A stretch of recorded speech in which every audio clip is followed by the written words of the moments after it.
नमस्कार दोस्तों, स्वागत है आप सभी का। आज की तारीख है 8 अगस्त 2026 और चलिए जानते हैं देश भर की सभी ताजा बड़ी और महत्वपूर्ण खबरों को। लेकिन उससे पहले अगर आपने अभी तक वीडियो को लाइक नहीं किया है तो वीडियो को लाइक जरूर कर दीजिए और कमेंट में यह भी बताएं कि यह वीडियो आप किस शहर या राज्य से देख रहे हैं। उससे पहले आपसे अनुरोध है कि अगर आपने हमारे चैनल को अभी तक सब्सक्राइब नहीं किया है तो प्लीज चैनल को जरूर सब्सक्राइब करें। तो चलिए शुरू करते हैं आज की बड़ी खबरों को। राम मंदिर के चढ़ावे को लेकर उठे सवालों पर सरकार ने बड़ा दावा किया है। सरकार के मुताबिक राम मंदिर को मिले करीब 3,300 करोड़ रुपए के दान का पूरा ऑडिट हो चुका है और इसमें किसी तरह की वित्तीय गड़बड़ी नहीं मिली है। इसमें से करीब 1,800 करोड़ रुपए मंदिर निर्माण और 400 करोड़ रुपए जमीन खरीद पर खर्च किए गए हैं। सरकार ने कहा कि जांच में जो मामला सामने आया वह नकद चढ़ावे की हाथों से गिनती और छंटाई के दौरान हुई कथित चोरी से जुड़ा है। ट्रस्ट के बैंक खातों या ऑडिट में कोई गड़बड़ी नहीं मिली। यूपीआई इस्तेमाल करने वालों के लिए बड़ी राहत की खबर है। यूपीआई पर चार्ज लगने की चर्चाओं के बीच वित्त मंत्री निर्मला सीतारमण ने साफ कर दिया है कि आम लोगों से कोई चार्ज नहीं लिया जाएगा। उन्होंने बताया कि अगर भविष्य में एमडीआर यानी मर्चेंट डिस्काउंट रेट जो डिजिटल पेमेंट पर व्यापारियों से लिया जाने वाला शुल्क है लागू होता है तो इसका असर ग्राहकों पर नहीं पड़ेगा। यानी फिलहाल यूपीआई से पेमेंट पहले की तरह मुफ्त रहेगा। असम के बाढ़ पीड़ितों के लिए सरकार ने राहत पैकेज का ऐलान कर दिया है। मुख्यमंत्री हेमंत बिस्वा शर्मा ने बताया कि 7 अगस्त से राज्य भर में नुकसान का आकलन शुरू होगा। जिन लोगों के घर बाढ़ में क्षतिग्रस्त हुए हैं उन्हें 15,000 रुपए की अंतरिम सहायता मिलेगी। इसके अलावा बाढ़ में जान गंवाने वालों के परिवारों को अब पोस्टमार्टम रिपोर्ट के बिना ही 4 लाख रुपए की सहायता मिलेगी। इसके अलावा मुख्यमंत्री राहत कोष से 5 लाख रुपए अलग दिए जाएंगे, यानी हर परिवार को कुल 9 लाख रुपए की मदद मिलेगी। सरकार का कहना है कि नुकसान का सर्वे पूरा होने के बाद आगे का मुआवजा भी दिया जाएगा।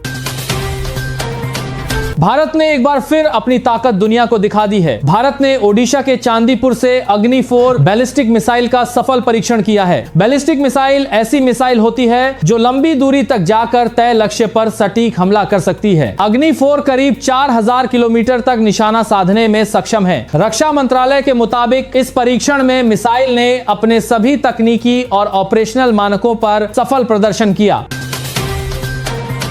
अमेरिका से एथेनॉल आयात की खबरों पर सरकार ने बड़ा बयान दिया है। वाणिज्य मंत्रालय ने साफ कहा है कि भारत अमेरिका ट्रेड डील में अमेरिका से एथेनॉल खरीदने को लेकर कोई समझौता नहीं हुआ है। E20 पेट्रोल में 20% एथेनॉल और 80% पेट्रोल मिलाया जाता है और सरकार का कहना है कि इस कार्यक्रम के लिए देश में बनने वाले एथेनॉल को ही प्राथमिकता दी जाएगी। यानी फिलहाल अमेरिका से एथेनॉल आयात करने का कोई फैसला नहीं लिया गया है। पेट्रोल के बाद अब सीएनजी और पीएनजी में भी बड़ा बदलाव होने जा रहा है। सरकार ने गोवर्धन योजना के तहत फैसला लिया है कि सीएनजी और पीएनजी में चरणबद्ध तरीके से बायोगैस मिलाई जाएगी। बायोगैस गोबर और दूसरे जैविक कचरे से तैयार होने वाला ईंधन है। सरकार के मुताबिक इससे देश में स्वच्छ ऊर्जा को बढ़ावा मिलेगा, किसानों की आय बढ़ेगी और विदेशी ईंधन पर निर्भरता कम होगी। नीट यूजी 2026 पेपर लीक मामले में सीबीआई की चार्जशीट में बड़ा खुलासा हुआ है। सीबीआई के मुताबिक एनटीए के 3 कॉन्ट्रैक्ट विषय विशेषज्ञों ने ही पेपर लीक किया। आरोप है कि सवाल पहले कोचिंग संचालकों तक पहुंचाए गए और इसके बदले ऑनलाइन पैसे लिए गए। इसके बाद टेलीग्राम के जरिए पेपर और जवाब आगे भेजे गए। जांच में यह भी दावा किया गया है कि पुणे के एक घर में छात्रों को परीक्षा से पहले उत्तर याद कराए गए। अब 10 अगस्त को अदालत इस चार्जशीट पर सुनवाई करेगी। गुजरात के मोरबी में एक रहस्यमयी कुआं इन दिनों चर्चा का विषय बना हुआ है। इस 18 फीट गहरे कुएं का पानी पिछले 5 दिनों से समुद्र की लहरों की तरह हिल रहा है, जबकि इलाके में कोई भूकंप दर्ज नहीं हुआ। इस अनोखे नजारे को देखने के लिए लोगों की भीड़ उमड़ रही है। शुरुआती जांच में अधिकारियों का मानना है कि भारी बारिश के बाद भूजल रिचार्ज और चट्टानों के बीच फंसी हवा बाहर निकलने से ऐसा हो सकता है। हालांकि असली वजह जानने के लिए गुजरात सरकार ने विशेषज्ञों की टीम से जांच कराने के आदेश दिए हैं।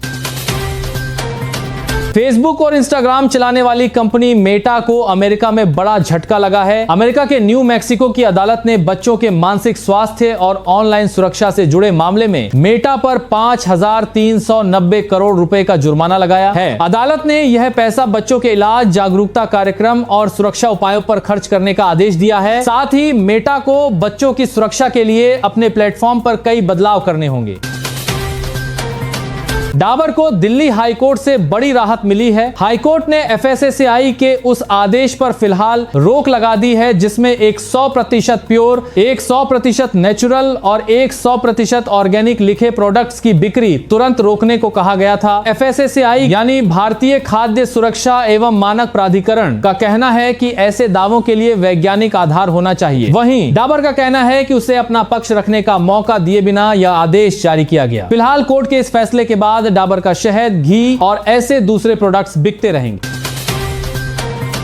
आगरा में एक महीने में तीसरी बार सड़क धंसने से लोगों का गुस्सा फूट पड़ा है। कमला नगर के कर्मयोगी एनक्लेव में सड़क धंसने से करीब 20 फीट गहरा गड्ढा बन गया है। विरोध जताने के लिए समाजवादी पार्टी के नेता बांस की सीढ़ी से गड्ढे में उतर गए और सड़क निर्माण में लापरवाही का आरोप लगाया। राहत की बात यह रही कि कोई बड़ा हादसा नहीं हुआ। फिलहाल नगर निगम ने मामले की जांच शुरू कर दी है।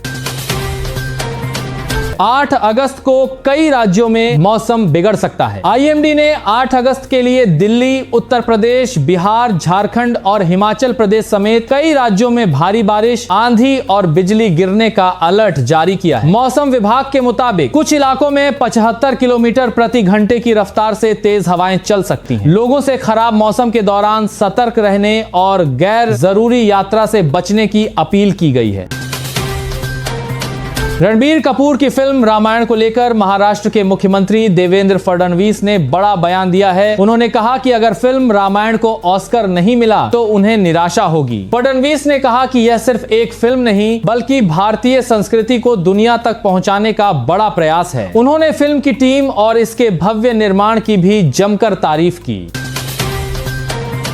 राज्यपाल के एक बयान पर उत्तर प्रदेश की सियासत गर्मा गई है। समाजवादी पार्टी के अध्यक्ष अखिलेश यादव ने राज्यपाल आनंदीबेन पटेल की गोरखपुर विश्वविद्यालय पर की गई टिप्पणी का हवाला देते हुए बीजेपी पर निशाना साधा है। उन्होंने कहा कि डबल इंजन सरकार अब ट्रबल इंजन बन गई है। अखिलेश ने दावा किया कि गोरखपुर मॉडल की कमियों के साथ गुजरात मॉडल की भी बातें सामने आई हैं और इसे लेकर बीजेपी पर भ्रष्टाचार के आरोप लगाए। उत्तर प्रदेश के युवाओं के लिए बड़ी खबर है। योगी सरकार नई युवा नीति लाने की तैयारी कर रही है जिसमें एआई यानी आर्टिफिशियल इंटेलिजेंस, स्टार्टअप, रोजगार और स्किल डेवलपमेंट पर खास फोकस होगा। सरकार का कहना है कि 16 से 35 वर्ष के युवाओं की जरूरतों और सुझावों के आधार पर यह नीति तैयार की जाएगी। साथ ही युवाओं से जुड़े कार्यक्रमों की निगरानी के लिए राज्य युवा आयोग बनाने पर भी विचार किया जा रहा है। बांग्लादेश ने एक बार फिर भारत से मदद मांगी है। ईंधन की कमी के बीच बांग्लादेश ने भारत से अतिरिक्त 50,000 टन डीजल देने का अनुरोध किया है। रिपोर्ट के मुताबिक देश में बिजली और गैस संकट के कारण डीजल की मांग बढ़ गई है। भारत ने कहा है कि इस अनुरोध पर देश में डीजल की उपलब्धता और रिफाइनरी क्षमता को देखते हुए फैसला लिया जाएगा।